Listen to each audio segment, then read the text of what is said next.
Oke, untuk video kali ini, Cikgu akan terangkan tentang sejarah tingkatan 4 bab yang keenam, yaitu ancaman komunis dan peristiharan darurat. Oke, apa yang perlu murid-murid belajar dalam bab ini ialah ada 4 subtopik, yaitu yang pertama tentang latar belakang pengaruh komunis di negara kita, yang kedua, ancaman komunis di negara kita.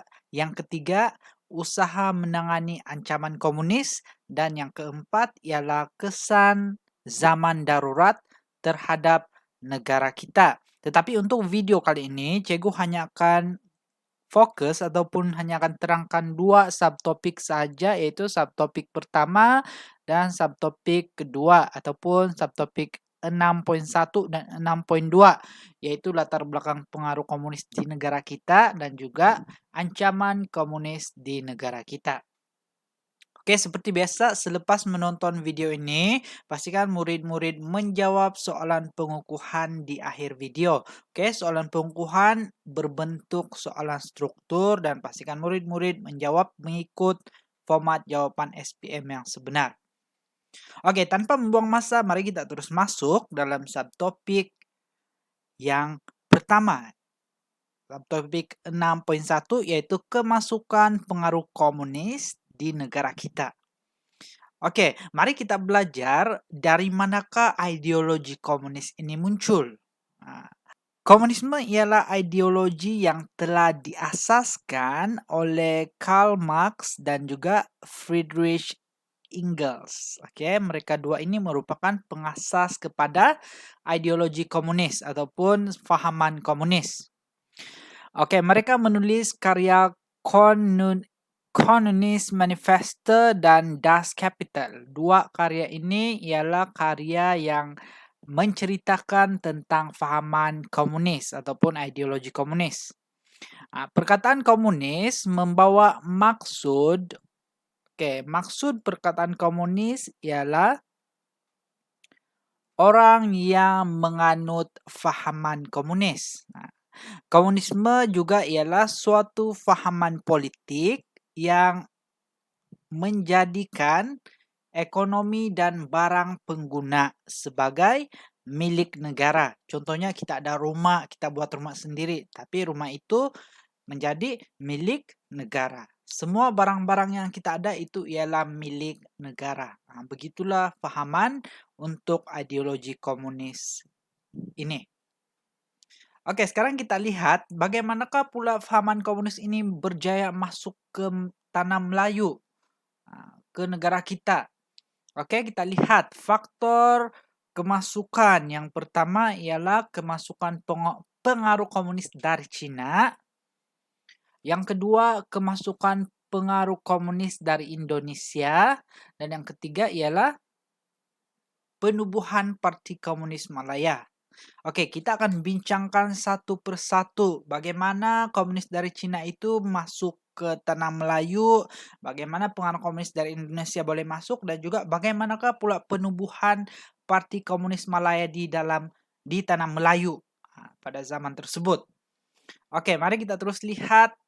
Yang pertama ialah kemasukan pengaruh komunis dari Cina. Oke, ideologi komunis mula dibawa masuk ke negara kita sejak awal 1920-an. Melalui cawangan Parti Kuomintang, KMT, yang beribu pejabat di Cina. Menjelang tahun 1924, cawangan KMT ditubuhkan pada hampir setiap bandar di negeri Melayu. Antara bandar tersebut termasuklah Muar, Melaka, Seremban, Klang, Kuala Lumpur, dan juga Sungai Petani. Selain KMT ataupun Parti Kuomintang, terdapat sebuah lagi pertubuhan yang dinamakan Men's School. Men's School yang bergerak dalam kalangan orang Hailam di bawah arahan Parti Komunis Cina, PKC. Jadi kita belajar ada dua sudah pertubuhan yang membawa masuk ideologi komunis ke negara kita. Satu, Parti Kuomintang ataupun KMT. Yang kedua ialah Main School yang bergerak di bawah arahan Parti Komunis Cina ataupun PKC. Oke, pada tahun 1927 pepecahan berlaku. 1927 pepecahan berlaku antara Parti KMT dan juga PKC, Parti Kuomintang dan juga Parti Komunis Cina. Oke, The Communist International ataupun Komintern yang berpusat di Moskow. Kenapa berpusat di Moskow? Sebab Karl Marx ialah pengasas komunis yang berasal dari Moskow, Rusia. Oke, telah mengarahkan penubuhan Parti Komunis Nanyang, PKN, pada tahun 1928.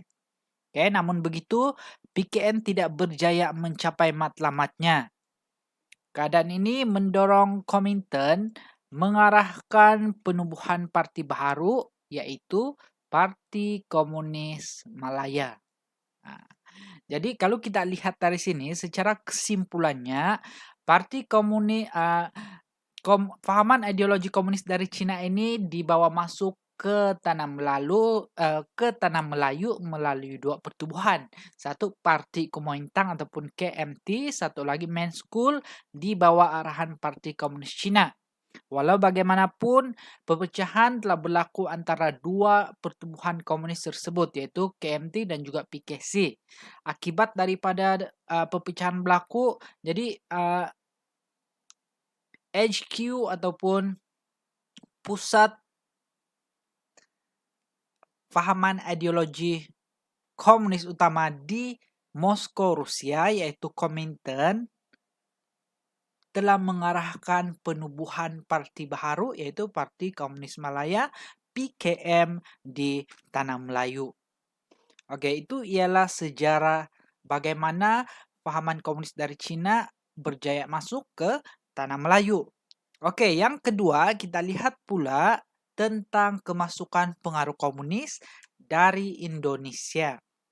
Oke, pada tahun 1920, beberapa orang pemimpin komunis dari Indonesia, beberapa orang pemimpin komunis dari Indonesia seperti Tan Malaka, Alimin, Moiso, Boyd Siojitro, Hasanoisi, Winata, Sobakat, dan juga Sultan Pepate menyebarkan pahaman komunis di seberang Prai, Pulau Pinang, Perak Utara, dan juga Kedah. Oke. Kegagalan Partai Komunis Indonesia menguasai Pulau Jawa pada tahun 1926 menyebabkan PKI berusaha membuka cawangan di Tanah Melayu. Itu sebab dia kenapa PKI ataupun Parti Komunis Indonesia masuk ke Tanah Melayu, sebab mereka tidak dapat menguasai Pulau Jawa. Jadi apabila mereka tidak dapat menguasai Pulau Jawa, mereka mau mencari satu tempat untuk mengukuhkan pahaman komunis tersebut, mereka bawa ke Tanah Melayu. Namun begitu, walaupun mereka coba untuk membawa pahaman komunis di Tanah Melayu, usaha mereka tidak mendapat sambutan. Karena komunis menggunakan kekerasan untuk mencapai matlamat mereka. Itu sebab kenapa orang Melayu tidak terpengaruh dengan ideologi komunis. Komunis mahu menyebarkan ideologi mereka, tetapi dengan cara kekerasan. Oke, jadi itu kenapa usaha PKI tidak berjaya di Tanah Melayu. Oke, seterusnya kita lihat penubuhan Parti Komunis Malaya. Ini ialah parti yang ada di Tanah Melayu, yang ditubuhkan di Tanah Melayu, yang dikenali sebagai Parti Komunis Malaya. Oke, pada tahun 30 April 1930, Parti Komunis Malaya ataupun PKM ditubuhkan di Kuala Pila, Negeri Sembilan. PKM bergerak melalui kesatuan kerja, pertubuhan, penerbitan akbar, dan sekolah Cina. Seterusnya PKM menyusup masuk ke dalam kesatuan sekerja untuk mengukuhkan pengaruh komunis. Oke. Pada zaman pendudukan Jepun 1941 sehingga 1945 ini, PKM telah bertindak menjalinkan kerjasama dengan British, dalam usaha memerangi Jepun. Mereka telah membentuk Malayan People Anti-Japanese Army ataupun MPAJA atau Bintang 3 pada tahun 1942. Lepas itu mereka menerima bantuan senjata, latihan, keuangan, bekalan logistik, dan perubatan daripada pihak British. Sebab mereka sama-sama saling bekerja sama untuk memerangi Jepun yang telah menjajah tanah Melayu. Jadi apa yang berlaku? Selepas Jepun menyerah kalah, kekosongan politik berlaku di tanah Melayu. British dia lambat kembali ke tanah Melayu untuk memerintah. Keadaan ini telah memberikan peluang kepada PKM ataupun Parti Komunis Malaya untuk meluaskan pengaruhnya. Jadi peluang ini diambil oleh Parti Komunis Malaya. Bintang 3 PKM, tadi kita sudah belajar bintang 3 nama lain dia MPAJA. Lepas tu ahli bintang 3 ini ialah PKM. Melalui MPAJA keluar dari hutan dan melakukan kekacauan. Mereka melakukan kekejaman. Komunis melakukan kekejaman dan membunuh orang Melayu, Cina, India yang didakwa ataupun yang mereka syak bekerja sama dengan Jepun. Jadi apabila BMA mengambil alih, BMA ini adalah pentadbiran British. Apabila dia kembali ke Tanah Melayu, dia ambil alih pentadbiran di Tanah Melayu, MPAJA dibubarkan. MPAJA dibubarkan pada 1 Disember 1945. Walau bagaimanapun, PKM dibenarkan bergerak sebagai sebuah pertubuhan yang sah di Tanah Melayu. Keadaan ini memberikan peluang kepada PKM untuk mempengaruhi beberapa pertubuhan tertentu dengan ideologi komunis. Jadi kesempatan ini PKM ambil untuk menyebarkan lagi diorang punya pengaruh ataupun ideologi komunis. Seterusnya PKM menyusup dalam Kesatuan Sekerja yaitu Pan Malayan Federation of Trade Union PMFTU. Tujuan dia untuk menyebarkan ideologi komunis. Menjelang bulan Desember 1947 hingga bulan Mei 1948, komunis berjaya menguasai 335 kesatuan sekerja dan menyusup dalam PKMM, MDU dan juga Putra dan MCJA. Ini kita sudah bincang di dalam bab yang bab kelima. Oleh sebab pergerakan komunis mengancam ekonomi, dan keselamatan negara, maka British bertindak meluluskan Trade Union Ordinance yang menyekat pengaruh komunis dalam Kesatuan Sekerja dan akhirnya mereka mengharamkan pertubuhan Parti Komunis Malaya. Jadi penyebaran ideologi komunis dari Cina dan Indonesia telah menyebabkan dapat penduduk yang terpengaruh dengan pahaman komunis. Ideologi ini berkembang dalam Kesatuan Sekerja. Selepas Perang Dunia Kedua, berlaku kekosongan politik di Tanah Melayu yang membuka peluang kepada PKM untuk menyebarkan fahamannya.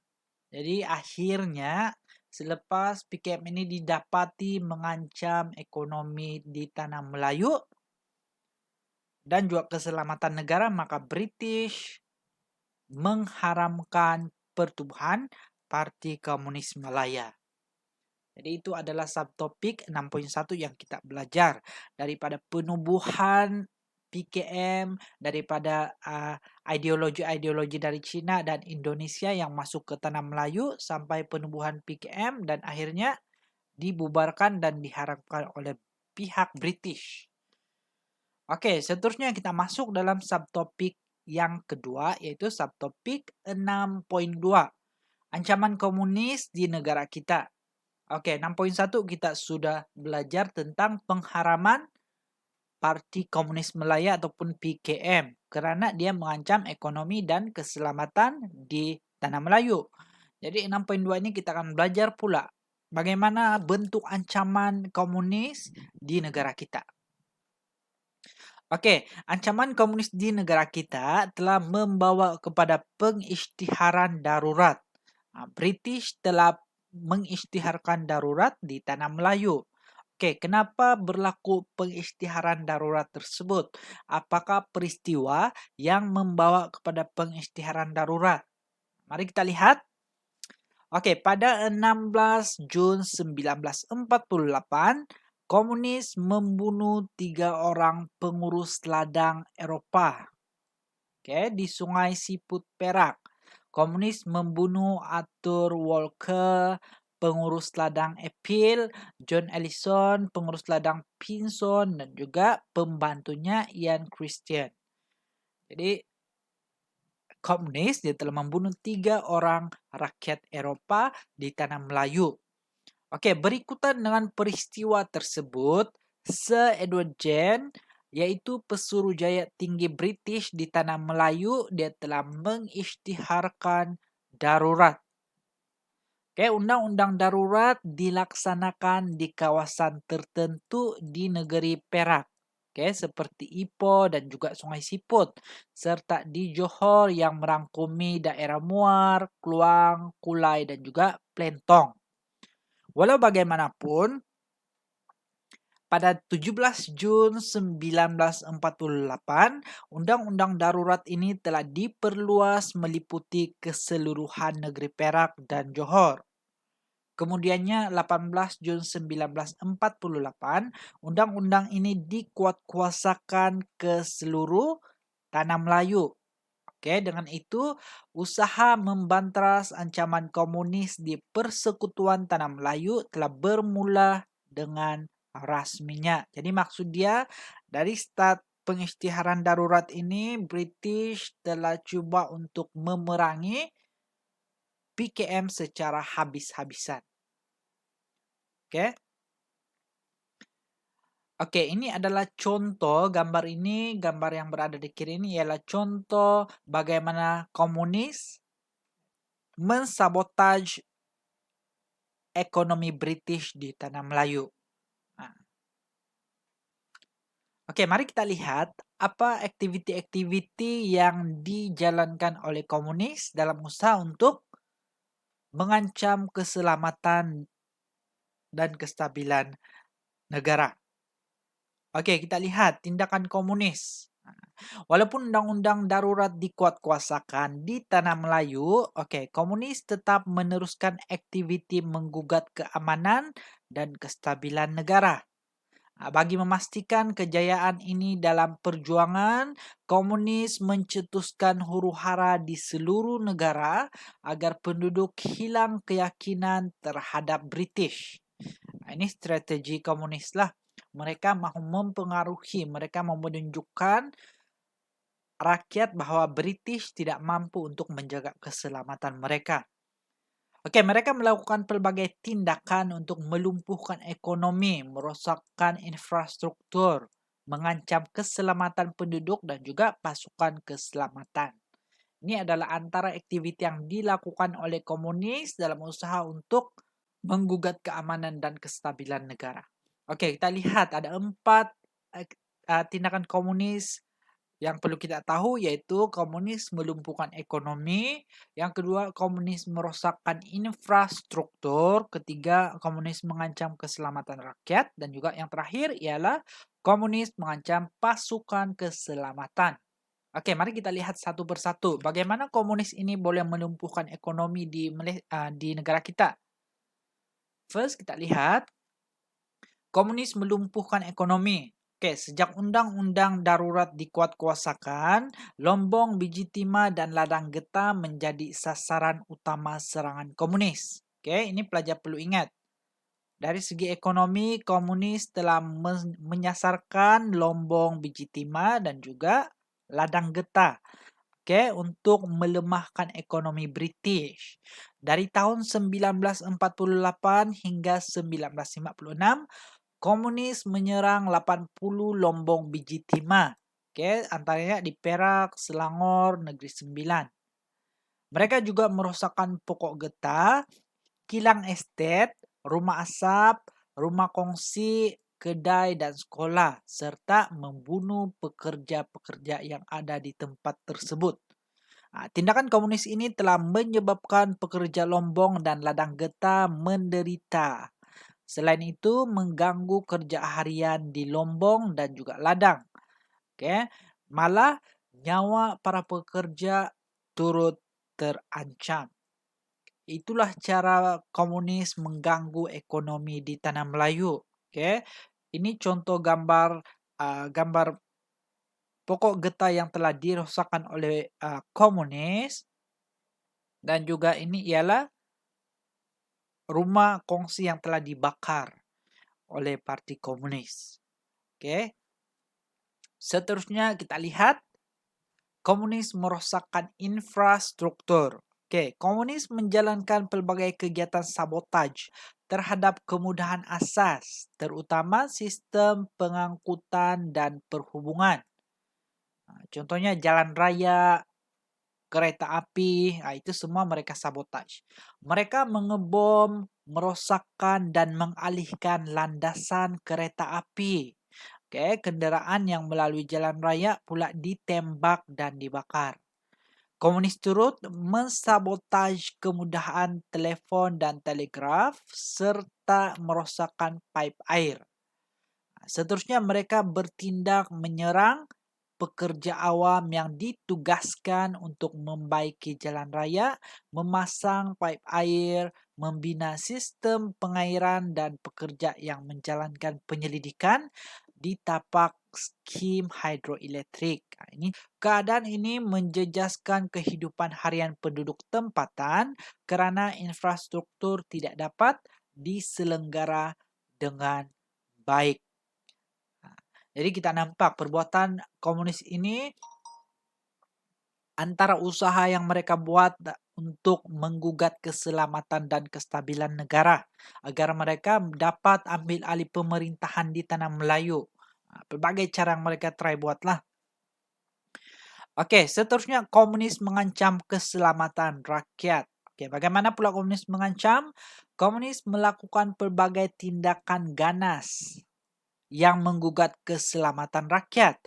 Mereka mengugut, mensabotaj, menyerang, melakukan kekejaman, menganiaya, menculik, merampas, dan membakar harta benda, serta membunuh penduduk yang enggan bekerja sama.